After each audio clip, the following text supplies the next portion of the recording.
Doctor Babasaheb आंबेडकरांच्या 135व्या जयंतीच्या निमित्तानं आज पहिल्यांदा मी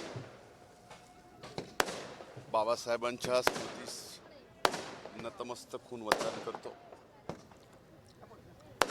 या परमपूजनीय डॉक्टर बाबासाहेब आंबेडकरांनी या भारत देशाला, जगातल्या सर्वात मोठ्या लोकशाही असणाऱ्या या देशाला संविधान दिलं आणि या भारतातल्या प्रत्येक नागरिकाला आज ताठ मनानं समानतेनं ज्या संविधानामुळे आज वागायला मिळत आहे, ज्या संविधानामुळे आज बोलण्याचं स्वातंत्र्य, लिहिण्याचं स्वातंत्र्य, हे जे सर्व स्वातंत्र्य आज भारताच्या प्रत्येक नागरिकाला या ठिकाणी दिलं आहे, ते परमपूजनीय डॉक्टर बाबासाहेब आंबेडकरांनी या देशाला दिलेल्या घटनेमुळेच या ठिकाणी दिलं आहे।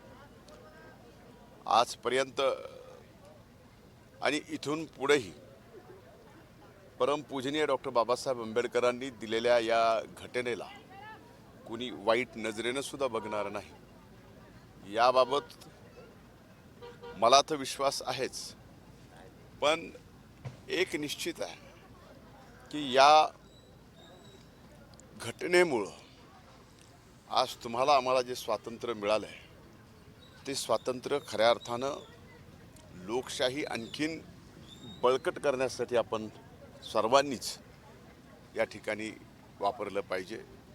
आज पुन्हा एकदा परमपूजनीय भारतरत्न डॉक्टर बाबासाहेब आंबेडकरांच्या जयंतीच्या निमित्तानं मी माझ्या मतदारसंघातील, जिल्ह्यातील, या महाराष्ट्रातील, देशातील तमाम जनतेला मनपूर्वक शुभेच्छा देतो।